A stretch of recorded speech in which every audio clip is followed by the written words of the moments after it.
Hey, this is Mark Watson from MTC Media, looking at tonight's NBA draft from a Washington Wizards perspective.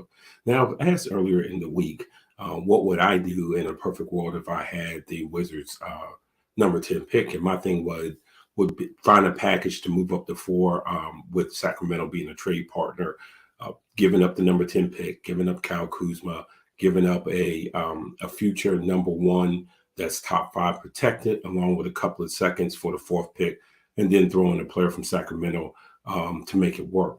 Why would I go that route? Simply put, Washington needs to quit being risk averse of drafting guys like Rory Hachimura, Denny Avdia, Corey Kispert. They're nice players, but they're not difference making players, especially when you're considering that you're about to give Bradley Beal the supermax. By doing that, now you're saying that a lot of the moving pieces, and the ability to grab better players is going to be hampered because of the Bill contract. So when I hear the Wizards trying to get a veteran point guard in someone like Malcolm Brogdon or Monte Morris, that was a name that was thrown out there earlier today, it makes no sense to me, because those guys are not going to put you in the top four with Milwaukee, Philadelphia, Boston, Brooklyn, and those teams. Heck, it might not even put you where Atlanta is. So why are you wasting assets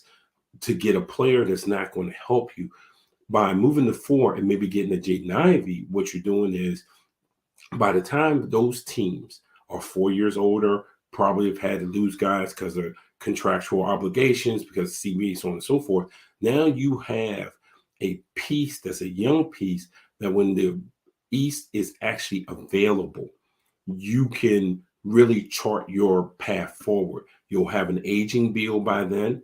You'll have a young star along with other young guys you can put around them. Washington cannot keep avoiding the fact that in their situation, you're going to have to develop talent.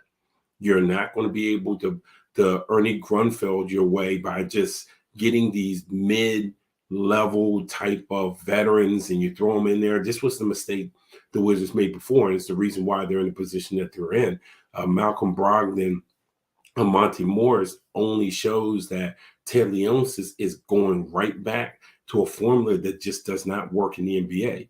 You just cannot, when you're in the Washington Wizards position, you cannot be risk averse of.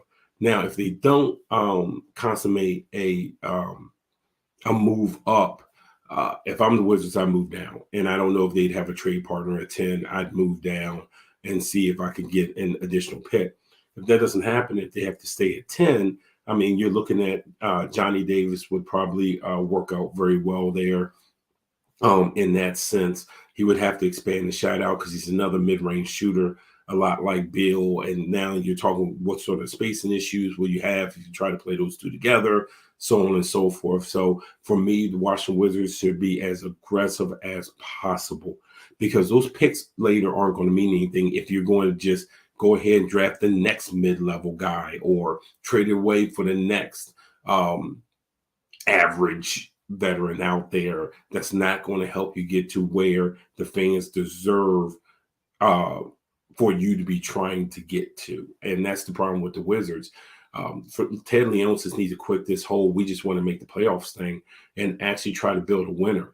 If you try to build a winner, of course you're going to make mistakes. Everyone knows that, but at least it'll encourage people to go down to cap one. If you're sitting here every year trying to be between 6 and 9 and playing a game or being the 6th, then why would people go? It's the same in Wizards. This is not the NHL. Ted Leonsis needs to understand what form is going to work for the NBA. And we haven't seen that out of him yet at all.